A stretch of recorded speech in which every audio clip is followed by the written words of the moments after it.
reklamo niya na gusto niya ng tahimik na buhay. Tapos biglang gumawa ng channel. Yun, nawala lahat, nabalewala lahat.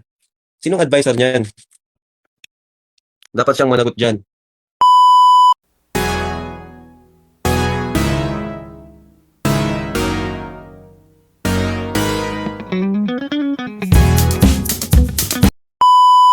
Hello mga kalingap, for today's video mga kalingap, mag-reaction na naman tayo, panibagong araw, panibagong reaction na naman tayo mga kalingap.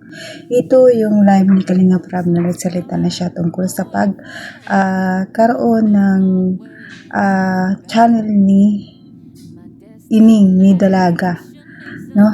Sabi nga gusto niya ng katahimikan, tapos ngayon daw ay nag-live na paano na wala hindi na mahalaga yung kanyang pagreklamo kay Sir Rapi Tulfo. Yun ang pagpunta niya sa Rapi Tulfo, gusto niya ng katahimikan.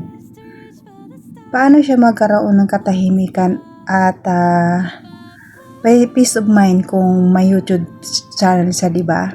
O talagang reaksyonan siya talaga. Kung may makitang butas sa kanya, reaksyonan talaga siya. Paano maging tahimik ang kanilang buhay at ang kanyang pamilya nang dahil sa kanyang YouTube channel. Kumbaga, wala naman si Kalingap Rab pakialam kung magkaroon ka man ng channel, pero ang gusto lang naman ni Kalingap Rab ay bakit gusto mo ng katahimikan, di ba? Kaya ka nagpatulpo dahil gusto mo ng katahimikan. Pero anong ginawa mo? Nag-live ka, di ba? Pero bago dyan natin pag-usapan mga Kalingap, okay, shout out ang ama ng Kalingap, Bal Santos Matubang, Ate Ina Vlog, Kalingap Rab, Kalingap Ido, Tsaktapya Matubang, Charity Vloggers, at Keyboys, at mga reactors, at mga kasamaan kong is J, supportaran natin mga Kalingap, at ang inyong lingkod na laging nagpaalala sa inyo, Jasmine Survive Channel.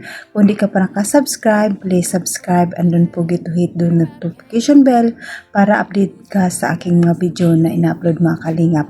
At kung bago ka pa lang, ganun din po ang gawin mga Kalingap. Paki-like and share mga Kalingap and subscribe. At click the notification bell para notify ka palagi sa aking mga ina-upload mga Kalingap. Paki-like and share mga Kalingap para swak ito sa panglasa ng YouTube. At malaking tulong din to sa aking channel. Nandyan din po ang ating mga Kalingap partners, mga Kalingap, support din natin. At bago tayo mag-proceed na panood at magbigay ng ating kuro-kuro o opinion dito sa live ni Kalingap Rab, no? Patiin ko muna kayo ng magandang araw, magandang gabi kung sa sulok ng mundo tayo naroon ngayon, mapa Pilipinas, mapa Mindanao, mapa OFW, kamusta tayo mga Kalingap? Ang hiling ko lang ay nasa mabuti tayong kalagayan and good health lang tayo palagi. Tara na mga Kalingap, manood na tayo ng video. Short video lang ito mga Kalingap. Press lang, nakita ko lang ito sa Facebook. Napansin ko lang, no? Tara, let's go. 1, 2, 3, go! Katatapos lang nung matinding issue. Kasi yung paggawa ng channel na yun, nabaliwala lahat nung yung reklamo niya kay Senator Rapi Tulfo. Parang nabaliwala yung reklamo niya. Diba? Parang nabaliwala lahat yun, yung reklamo niya. Na gusto niya ng tahimik na buhay. Tapos biglang gumawa ng channel. Yun, nawala lahat, nabaliwala lahat. Sinong advisor niyan? Dapat siyang managot dyan. So, ayun mga Kalingap, napanood nyo naman ang video sa sinasabi ni Kalingap Rab, diba? Napaka liwanag ang sabi niya. Bakit ka pa nagpatulpo? Diba nagpatulpo ka kasi gusto mo ng katahimikan sa pamilya mo? O bakit ka nagkaroon ng YouTube channel? Nag-live ka na. Saan ang katahimikan dyan? No? Walang katahimikan sa social media. Diba? Ano ang silbi ng pagreklamo mo kay Sir Rapi Tulfo kung nagkaroon ka na ng YouTube channel at live ka na at magkaroon ka na ng content sa YouTube channel mo at talagang reaksyonan ka, may makitang butas sa'yo, marireaksyonan ka na naman. Saan ang katahimikan dyan? Walang katahimikan, di ba? Siguro nagpapatulpo lang to para akala niya siguro sisikat siya dahil kay Rapi Tulfo, pero nagkamali siya. Sari-saring komento ang kanyang natanggap. No, hindi naman masama, wala naman pinagbabawal si YouTube na bawal gumawa ng YouTube channel, bawal mag-live, bawal mag-upload. Wala naman sinasabi si YouTube, pero ang point lang dito, nagpatulpo ka kasi gusto mo ng katahimikan. So ngayon, saan ang katahimikan dyan ngayon? Wala, di ba? Sino ang solsod dyan? Sino ang promotor dyan? Di ba? Siya ang managot sa'yo. Di ba? Tapos sabihin nyo, Kalingap ang nagumpisa. Kalingap na naman ang masama. Di ba? Lahat na lang ibibintang nyo sa Kalingap. Na wala naman kayong nakikitang mali. Tapos ginagawa nyo ng mali. No? Puro na lang Kalingap. Mahirap talaga maging sikat. Sikat na kasi si Kuya Bal eh. Hindi na lang kaya nila gayahin si Kuya Bal, no? Si Kuya Kalingap Rab. Kung sa totoo lang, napakagaling talaga ni Kalingap Rab. Wala talaga akong masabi. Ang galing mag-edit. Magaling director. No? Magaling maggawa ng pelikula. Nakakaingit nga eh. Pero bako naman, hindi talaga natin magagaya si Kalingap Rab dahil si Kalingap Rab ay nag-iisa lang. Nag-iisa lang yan. Kaya yun ang sinasabi niya, saan ang katahimikan dyan? No? Gumawa ka ng YouTube channel, nag-live ka. Eh kung makikitaan ka ng butas, reaksyon ka, saan ang katahimikan dyan? Lalong gagulo ang buhay mo. Dapat nga hindi na kayo nagparamdam sa social media, 'di ba? Parang medyo na nagtahimik na, parang wala na ganong nag-reaction sa inyo. Pero ayan na naman, nag-live ka. Di siyempre nakitaan ka na naman doon butas ng mga reactors. Nandiyan na naman ang reaction sa iyo. Saan ang tambak? Sa Kalingap. Kalingap na naman.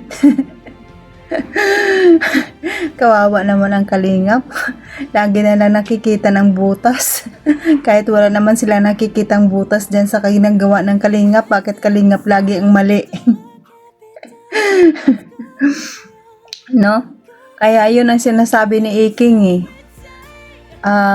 Ang channel daw ni Beyonce ay madali daw mawala dahil may nag-hank. Sino ang mag-hank? Baka yung nagsasabi, 'di ba? Lagi lang talaga si Iking gumagawa ng issue. Hindi pa nga naisip ng taong bayan, siya ang nakaisip na noon na mahang daw ang channel ni Ining, no? Nangunguna siya palagi eh. Baka igaya mo sa channel mo. Dahil pag nag-live ang dalaga, pag na-monetize yan, lahat ng sponsor dyan magdipalipad sa dalaga. Iwala ng palipad kay Iking. Di syempre gumagawa si Iking ng ingay para mapansin na naman. Ay buhay nga talaga.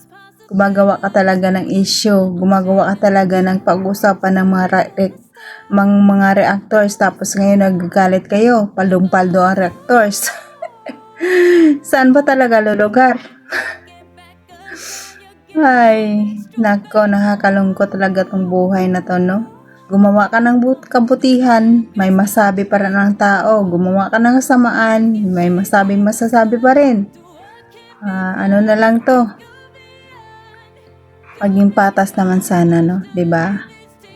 Pero ang point talaga dyan, ang pagkaroon ng YouTube channel na dalaga ay gustong kahit tahimikan, ang gusto ng peace of mind, pero nagla-live. Ngayon nag-live siya, nakita ng reactors ng butas, ayan, reaction na naman. Sana ang peace of mind dyan. No? Sana nahimik ka na lang dalaga. Kung sa bagay, buhay mo naman yan, hindi naman namin. Daking tulong din naman sa iyo yan pag nagkaribinyo ka. 'Di ba? Malay mo, yayaman ka dyan. Dyan kayo maman. 'Di ba? Kapalan na ng mukha sa social media. Pakapalan na lang to.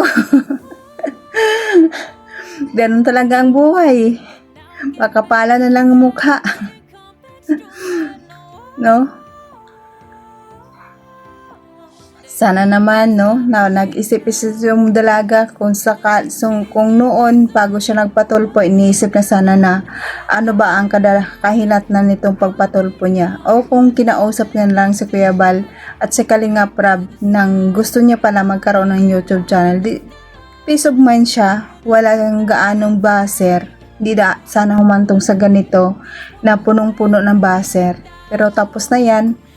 Pero kailangan natin ma-move on.